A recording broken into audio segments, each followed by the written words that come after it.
अस्सलाम वालेकुम, मैं हूं फैसल तारिड़।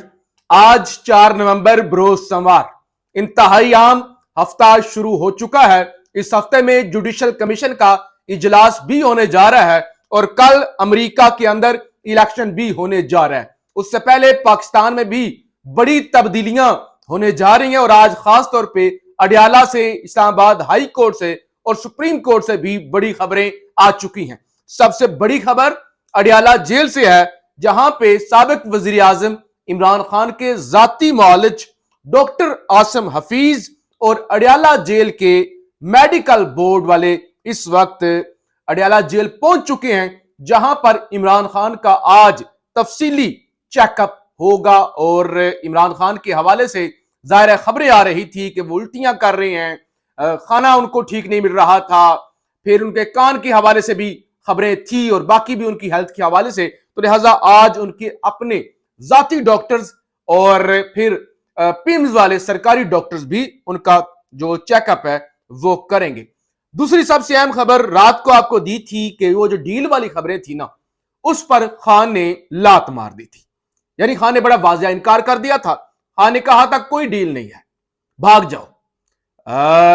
अगर मैंडेट वापस करते हो, हमारे कैदी जो है वो छोड़ते हो और मुल्क के अंदर ये जो लाकानूनियत है ये खत्म करते हो, तो इस चीज पर बात हो सकती है। बाकी भूल जाओ एक्सटेंशनें, बाकी भूल जाओ कि ये जाली हुकूमत जो है वो चलती रहेगी या इसकी कोई गारंटी या श्योरिटी। कोई डील वाला सवाल ही पैदा नहीं होता, इनकी वुक्कत ही नहीं है। किनके साथ मैं डील करूं? 47 वालों के साथ, 17 सीटों वालों के साथ। लिहाजा कोई साफ जवाब है। मैंने आपको बताया था कि अब सबसे अहम जो चीज होगी ना, वो होगी कि जस्टिस मियां गुल हसन की अदालत में जो तोशाखाना 2 वाला केस लगा हुआ है, जमानत वाला केस लगा हुआ है, यानी उस पर क्या पेशरफ्त होगी। तो लिहाजा उस पर पेशरफ्त ये हुई है कि जस्टिस मियां गुल हसन ने समाअत की और उन्होंने नोटिस जारी किए और उसके बाद समाअत जनाब गैर मुअय्यना मुद्दत तक मुलतवी हो गई है। इसका मतलब साफ है कि अगर तो ताकतवरों की जानब से कोई ग्रीन सिग्नल होता, क्योंकि पाकिस्तान के अंदर अदालतें आप जितना भी कह ले कि आजाद हैं, खुद मुख्तार हैं, अपनी मर्जी से फैसले करती हैं, तो ये सब कहने के लिए किताबों में लिखी हुई बातें तो अच्छी लगती हैं, लेकिन अमली तौर पे ऐसा है नहीं। तो लिहाजा ये बड़ा साफ तौर पे आज नजर थी इस्लामाबाद हाई कोर्ट पे कि जिसमें मियां गुल हसन की अदालत में अगर कोई पेशरफ्त हो जाती है तो उसका साफ तौर पर मतलब होगा कि अडयाला में कोई अंडरस्टैंडिंग पाई जा रही है। और रात को जो खान ने इनकार किया तो उसके बाद जाहिर है आप जस्टिस मियां गुल हसन साहब भी पीछे हट गए हैं और इमरान खान की जमानत के हवाले से जो केस था वो अब गैर मुअय्यना मुद्दत तक मुलतवी हो चुका है। अच्छा, दूसरी अहम खबर आज आई जो है वो जस्टिस मंसूर अली शाह के जो है अदालत से, जहां वो एक सुई नादरन ओवर बिलिंग का केस सुन रहे थे और वकील उठे और उन्होंने कहा कि 26 तरमीम हो चुकी है और 26वीं तरमीम के बाद जो है वो इस केस के अंदर जो है वो आईनी बेंच बनेगा और आईनी बेंच ही इस मुकदमे की समाअत करेगा। जैसे मंसूर अली शाह ने कहा बैठ जाएं, बस कर दें, हमें पता है 26वीं तरमीम हो चुकी है, हमें आईनी बेंच का भी पता है, अब सारे मुकदमात आईनी बेंच की तरफ ना लेकर जाएं। हम भी जज हैं, हम भी बैठे हुए हैं, हम भी इसी सुप्रीम कोर्ट से तनख्वाह ले रहे हैं, तो लिहाजा कोई मुकदमा आप हमारे पास भी रहने दें। यानी ये नहीं कि पूरी के पूरा वो आईनी बेंच के हवाले सुप्रीम कोर्ट कर दे, कुछ हमारे हवाले भी, कुछ हमारे पल्ले भी रहने दें, कुछ ना कुछ हमने भी समाअत करनी है।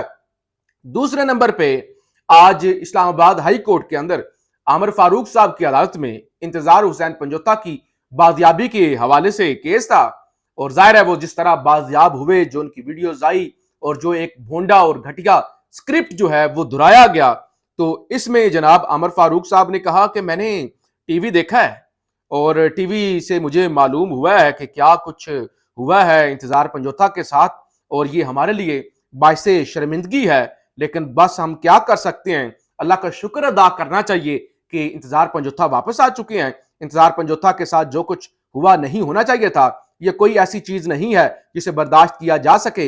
हुकूमत पर तनकीद अगर कोई करता है तो इजहार राय की आज़ादी होनी चाहिए, यह नहीं होना चाहिए था कि मुअज़्ज़ज़ माशरों में ऐसा नहीं होता।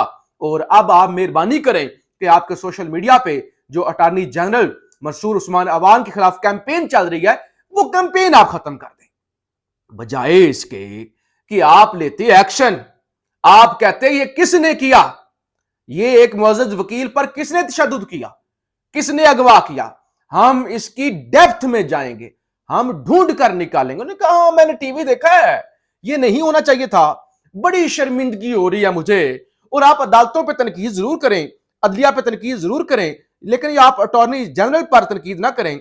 ये तो ला अफसरान हैं, आज हैं कल नहीं होंगे, तो लिहाजा इन पर आप तनकीद ना करें। तो ये यानी आमिर फारूक साहब का इंतहाई मुनाफकाना रवैया कि आप तनकीद बंद करें। आप सोशल मीडिया पे जो कैंपेन कर रहे हैं ना अटॉर्नी जनरल का, वो बंद कर दें कि हार्वर्ड का पढ़ा लिखा है और सारे घटिया और काले कामों के अंदर इंतहाई बेशर्मी के साथ इस्तेमाल हो रहा है। तो ये इस अदालतों का। अच्छा जी, फिर एक और खबर सुन लें। खबर यह है कि आजम सवाती की इंसदाद दहशतगर्दी की अदालत ने यानी जज अबुल हसन जुल्करनैन ने 8 के 8 केसों के अंदर जमानतें मंजूर कर ली हैं और उन्हें फौरी तौर पर रिहा करने का हुक्म भी दे दिया है। मरियम नवाज के हवाले से भी खबर आई। एक तो कल खबर आई थी कि वो मंगल के दिन यानी कल लंदन जा रही हैं, जहां पे उन्हें गले का इन्फेक्शन है, उसका वो इलाज करवाएंगी। पाकिस्तान में तो उनका इलाज हो नहीं सकता, कोई पाकिस्तान के अंदर माई का लाल ऐसा डॉक्टर और काबिल डॉक्टर पैदा ही नहीं हुआ जो मरियम नवाज का इलाज कर सकता। तो अब खबर यह है कि रात गए वज़ीर आला पंजाब मरियम नवाज की तबीयत नासाज हुई, जिसके बाद उन्हें शरीफ मेडिकल सिटी लाया गया। गले का इन्फेक्शन है और मरियम नवाज ताहाल शरीफ मेडिकल हॉस्पिटल के अंदर ही जेरे इलाज है। अब नून लीग के अंदर सफे मातम क्यों बिछी हुई है, इतना परेशान क्यों है?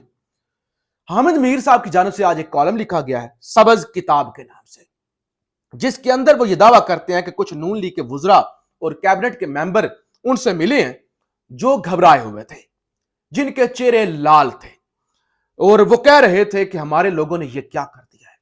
यानी हमारे अपने लोग जो है वो जैसे याया अफरीदी के खिलाफ उन्होंने कैंपेन शुरू कर दिया है, तनकीद करना शुरू कर दिया है। और वो जैसे याया अफरीदी जिनके लिए हमने 26वीं आईनी तरमीम की और जिनको हमने लगाया 2 सीनियर जजेस को छोड़ के, जैसे मंसूर को छोड़ के, तो अब हमारे ही लोगों ने उनके खिलाफ कैंपेन शुरू कर दिया, उनको ब्लैकमेल करना शुरू कर दिया है। तो ये हमारे लिए खुदकशी होगी। यानी हम अपना लगाया हुआ चीफ जस्टिस, अभी उसे 1 हफ्ता भी नहीं हुआ, अगर हमने कैंपेन शुरू कर दिया तो ये परेशान कुन है, ये एक खुदकश हमला होगा। और जैसे मंसूर जैसे अफरीदी जो हैं वो अगर हमारे खिलाफ हो गए तो फिर हमारा क्या बनेगा। उन्होंने कहा कि कुछ तो हमारे लोग हैं और कुछ वो लोग हैं जो सदारती अवार्ड याफ्ता हैं। उन्होंने कहा सदारती अवार्ड याफ्ता लोग हमारे नहीं हैं, बजाय हमारे हक में ट्रेंड वो जरूर चलाते हैं, लेकिन उनका नाम किसी और जगह से, यानी वो जो रेकमेंड हुए ना सदारती अवार्ड के लिए, वो किसी और जगह से लिस्ट आई थी, वो वाले लोग हैं। उन लोगों ने, मेरे अजीज हमवतनों वालों ने, जैसे याया अफरीदी के खिलाफ महाज खोल दिया है जो हमारे खिलाफ बड़ा महंगा पड़ेगा, तो ये हमें जो है वो नहीं करना चाहिए। तो इससे तो हम बुरी तरह फंस जाएंगे, हम पहले ही फंसे हुए हैं, कोई क्रेडिबिलिटी नहीं है, कोई जो है वो मुल्क चल नहीं रहा, और ऊपर से हमने जैसे याया अफरीदी के साथ भी पंगा ले लिया, तो ये हमें जो है बड़ा महंगा पड़ेगा। एक और खबर सुन लें। सेनेटर शिबली फराज के खिलाफ दर्ज केसों की तफसीलात फराहमी का केस। शिबली फराज के खिलाफ मजीद कोई मुकदमा दर्ज नहीं हुआ। शिबली फराज के खिलाफ पहले से 6 मुकदमात हैं। इस्लामाबाद पुलिस के डीएसपी लीगल साजिद चीमा ने रिपोर्ट पेश कर दी। इन 6 मुकदमात में शिबली फराज जमानत पर है। वकील मिर्जा आसिफ एडवोकेट, अदालत ने पुलिस रिपोर्ट पेश होने पर केसों की तफसीलात फराहमी का केस जो है वो निपटा दिया है। इंतजार हुसैन पंजोथा के हवाले से जनाब एक स्पेशल ब्रांच की अब रिपोर्ट जो है वो भी सर्कुलेट हो रही है। 1 नवंबर 2024 को पेशावर स्पेशल ब्रांच की रिपोर्ट के मुताबिक लाहौर से ताल्लुक रखने वाले इंतजार हुसैन पंजोथा को अगवा करके चमकन्नी में नामालूम मुकाम पर रखा गया है। पेशावर की पुलिस इंतजार पंजोथा की रिहाई के लिए चमकन्नी में छापे मार रही है, लेकिन मुल्जमान पुलिस से बचने के लिए अपनी जगह तब्दील कर रहे हैं। पुलिस मुल्जमान को जल्दी गिरफ्तार करेगी और इंतजार हुसैन पंजोथा को बाजियाब करवाया जाएगा। ये स्पेशल ब्रांच की रिपोर्ट जी बताया जा रहा है कि हमें पता चल गया है, 1 नवंबर से हमें पता चल गया था, उन्हें चमकन्नी के मुकाम पर रखा गया है और लाहौर इंतजार हुसैन पंजोथा का ताल्लुक सरगोदा से है। यानी स्पेशल ब्रांच वालों को इतना नहीं पता, रिपोर्टें बनवा दी कि वो वाला बाकी वाला जो स्क्रिप्ट है, वो जो कहानी है, वो जो बड़ा घर है, वहां से नजरें हट जाएं और वो अगवाकारों पर नजरें सारी चली जाएं। यानी किसको बेवकूफ बनाने की कोशिश कर रहे हैं? इंतजार हुसैन पंजोथा का ताल्लुक सरगोदा से है और इनके हलके से पीपल्स पार्टी के नदीम अफजल चंद वो इनके सियासी हरीफ हैं, वो इलेक्शन लड़ते हैं। یہ کہہ رہے ہیں کہ تعلق یعنی یہ اسپیشل برانچ کی جو ہے وہ کریڈیبلٹی ہے. اور یہ جناب تماشا. ایک اور خبر سن لیں. National university of modern language یعنی نمل یونیورسٹی اسلام آباد, جس حوالے سے وہ جو ہے ایمان مزاری نے بھی کیس فائل کیا تھا 2 دن پہلے, تو 12 کے قریب اسٹوڈنٹ ہیں جو نئے یہاں پہ انرول ہوئے ہیں اور وہ لاپتہ ہو گئے ہیں. تو اس حوالے سے خبر ہے کہ national university of modern language Islamabad کے ریاستی اداروں کی طرف سے اغوا شدہ بلوچ طلباء بازیاب ہو گئے ہیں. اور اس کے علاوہ فواد چودھری کی جانب سے ایک اور انکشاف کیا گیا. کہتے ہیں پنجاب اسمبلی شاہ محمود قریشی کی تجویز پر تعلیل کی گئی تھی. یعنی الزامات لگے تھے نا اس وقت. چودھری پرویز الہی نے بھی کہا تھا کہ یہ ڈبو جو ہے نا, یہ ڈبو اگر چند دن پہلے پکڑا جاتا تو پنجاب اسمبلی تعلیل نہ ہوتی. تو لہٰذا اب فواد چودھری یہ کہتے ہیں کہ میری تجویز نہیں تھی, یہ شاہ محمود قریشی کی تجویز تھی اور اس پر ہی یہ اسمبلی تعلیل کی گئی تھی. اچھا جی, نون لیگ 2 خبریں مزید. رانا ثناء اللہ کہتے ہیں ہمارا اندازہ تھا کہ پی آئی اے کی بولی 150 ارب تک جائے گی, لیکن ہمیں 2 دن پہلے جب آکشن فیل ہوئی تو پتہ چلا کہ حالت یہ ہے. اور میاں جاوید لطیف یعنی وہ تکلیف ہو رہی ہے, اب تکلیف ہو رہی ہے جیسے یا آفریدی کے فیصلوں کی. اور خاص طور پہ وہ جو ختیجہ شاہ کو وہ جیل ریفارمز والی کمیٹی کے اندر شامل کیا گیا, تو اس پہ میاں جاوید لطیف کہتے ہیں جیل ریفارمز کے لیے ختیجہ شاہ کو بلایا جاتا ہے. کیا 9 مئی پاکستان کے خلاف بغاوت پہ اکسانے کے ملزم کا تجربہ اور ایک سیاسی ورکر کا تجربہ ایک پلڑے میں تول سکتے ہیں؟ آپ نے جیل ریفارمز متعلقہ ادارے محکمے سے نہیں لانی بلکہ جیل کاٹنے کے تجربے سے لانی ہے. تو سی ایم پنجاب خاتون بھی ہیں, جیل بھی کاٹی ہیں. اگر ختیجہ شاہ کو یہ آپ نے رکھنا ہے جس پر 9 مئی کے الزامات ہیں, تو پھر مریم نواز نے بھی تو جیل کاٹی تھی نا بھائی صاحب. جو مریم نے کاٹی تھی وہ ڈبل بیڈ پر کاٹی تھی, فون رکھ کے کاٹی تھی. اور یہاں لوگ جو ہے نا وہ بیرکوں کے اندر, گندی بیرکوں کے اندر ذلیل ہو رہے ہیں, جہاں پہ چوہے چھوڑ دیے جاتے ہیں, جہاں پہ گٹر ابل رہے ہوتے ہیں. تو بہرحال یہ صورتحال ہے. پاکستان زندہ باد.